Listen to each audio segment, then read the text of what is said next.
Marjorie Whitfield was a 62-year-old retired teacher who lived in Georgia. She owned 40 acres of land that her parents had passed down to her. This wasn't just any land. It was special because her family had worked really hard to buy it and keep it. When Marjorie was little, she used to run around barefoot on this land, chasing fireflies and listening to her dad talk about how important it was to never sell it. Most people didn't think Marjorie's land was worth much.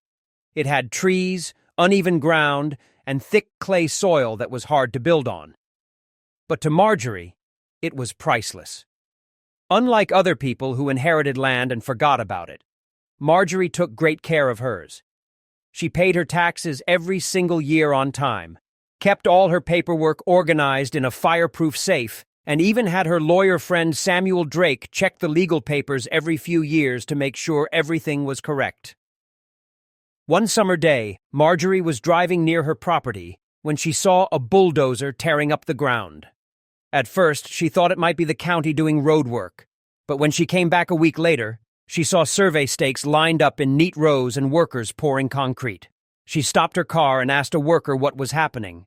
The man told her they were building a new neighborhood called Lakewood Meadows with about 90 houses. Marjorie's heart sank. They were building on her land without asking her permission. As weeks went by, she watched houses go up, wooden frames, roofs, and siding. Strangers were claiming the land her family had protected for decades. When she told her friends at church, some didn't believe her. They said nobody could just build houses without permission. But Marjorie had all her papers to prove the land was hers: deeds, tax receipts, and maps going back to the 1950s. What Marjorie didn't know was that the Lakewood Meadows Homeowners Association had made a big mistake.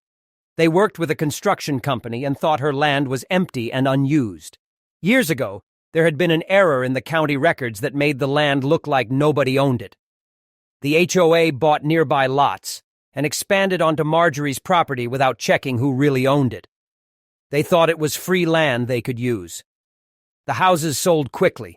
Families were excited to move into brand new homes with fresh paint and nice yards. Kids rode bikes on the new streets, and parents planted flowers.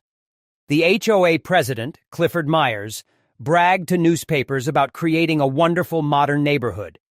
But while Clifford was celebrating, Marjorie was quietly planning her response. Marjorie wasn't the kind of person who got angry and yelled. Instead, she was smart and careful. Every evening she sat at her dining table with Samuel, looking at her documents and writing letters. She knew that once the court saw her records, there would be no question. Those houses were built on her property. She wasn't angry in a loud way, but she was determined to get justice. For years before this happened, Marjorie had been extra careful about protecting her land. She drove to the courthouse twice a year to check property records. The clerks all knew her because she was one of the few people who still came in person. She would walk around her property every spring with her cousin Thomas, checking the boundaries and making sure the old iron markers were still there. 3 years before the HOA even started building, Marjorie had asked Samuel to make sure her land ownership was crystal clear in court records.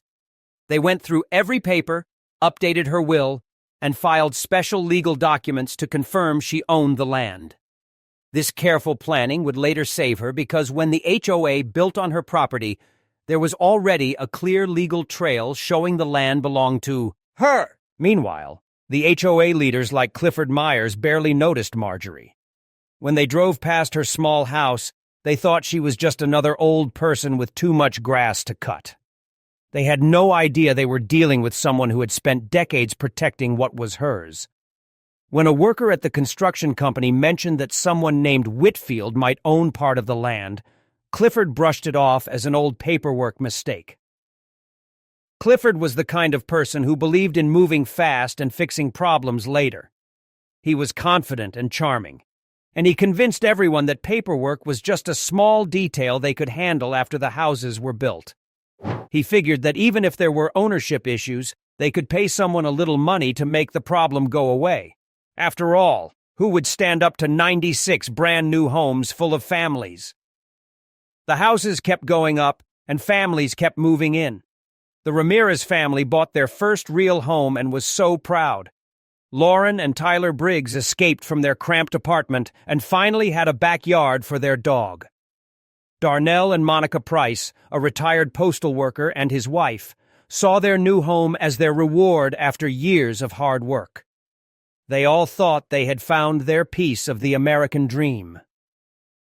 But some homeowners started hearing rumors about a woman who claimed she owned the land. At first, they laughed it off, thinking it was just someone trying to cause trouble when money was involved. But then a few people got legal letters from Marjorie's lawyer, warning them about the lawsuit. That's when some families started to worry. Marjorie hired lawyer Carla Whitman, who looked at all the evidence and was amazed. She said Marjorie had better records than most courthouses. Carla explained that the HOA had been sued before for bullying residents, but they always settled out of court quietly.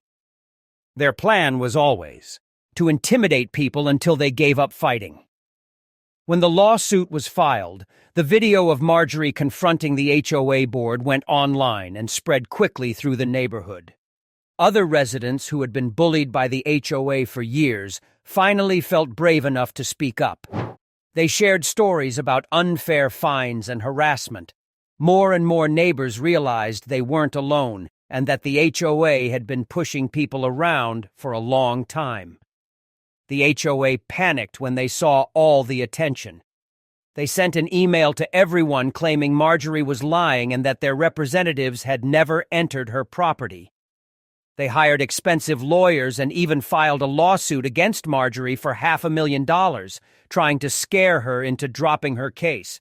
But Marjorie refused to back down. The case went to court with Judge Patricia Long. The courtroom was packed with worried families from the neighborhood. The HOA's lawyers tried to say it was all a misunderstanding and that Marjorie just wanted attention. But when all the evidence came out, it was clear that Marjorie was telling the truth. The court saw Marjorie's decades of tax payments, her property deeds, and all her careful record-keeping. Neighbor after neighbor testified about the HOA's bullying behavior. When Marjorie testified, she spoke calmly about how her parents had worked hard to buy the land and told her to always protect it. She said she didn't hate the families living there, but she couldn't let the HOA steal from her. Judge Long ruled that Marjorie was the rightful owner of the land where Lakewood Meadows was built. The construction had been done without her permission or knowledge. The HOA and the construction company were responsible for damages. The families wouldn't be kicked out immediately, but their future depended on working out some kind of deal between the defendants and Marjorie. After the ruling, reporters surrounded the courthouse. Clifford Myers tried to escape the cameras, but couldn't avoid questions about the verdict. When Marjorie stepped outside, she calmly told reporters that this was never about hurting families. It was about protecting what belonged to her and her parents. The HOA had gambled with people's lives without permission. The neighborhood changed after the court decision. Some residents were angry at Clifford and demanded he resign. Others were upset with Marjorie, even though she had done nothing wrong. The families were stuck in a terrible situation. They had mortgages on houses that might not legally be theirs. Some families tried to sell their homes, but nobody wanted to buy property involved in a lawsuit. Others called their own lawyers to try to protect their investments. Many marriages and friendships were strained by the stress and uncertainty. Marjorie felt bad for the families but knew she had done the right thing. She attended a meeting at a local church where some homeowners had gathered. Instead of being defensive, she spoke honestly.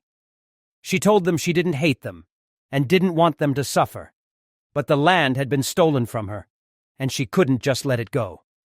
She explained that they weren't her enemies. The people who sold them false promises were the real problem. The construction company eventually offered Marjorie money to transfer the land rights back to the HOA, but she didn't rush to accept. She wanted the HOA to truly understand the weight of what they had done. Every shortcut they had taken and every assumption they had made came back to hurt innocent families. For Marjorie, winning wasn't about getting rich or getting revenge. It was about respect and showing that ordinary people could stand up to big institutions that thought they were untouchable. She had preserved her parents' dream and sent a message to anyone who thought being quiet meant giving up. Clifford Myers resigned in disgrace after angry residents shouted him down at his final HOA meeting. His ambition, which people had once admired, had turned him into a symbol of betrayal and poor leadership. The families faced an uncertain future. Some would eventually get settlements, others might never fully recover from the financial and emotional damage. But everyone learned an important lesson about trusting the wrong leaders and taking shortcuts in life. Marjorie's story spread beyond her county as an example of what happens when people underestimate someone's determination. She had been ignored, dismissed, and insulted, but she had not been defeated. Her victory showed that strength doesn't always have to be loud, and justice doesn't always come quickly. But when it does come, it can't be ignored.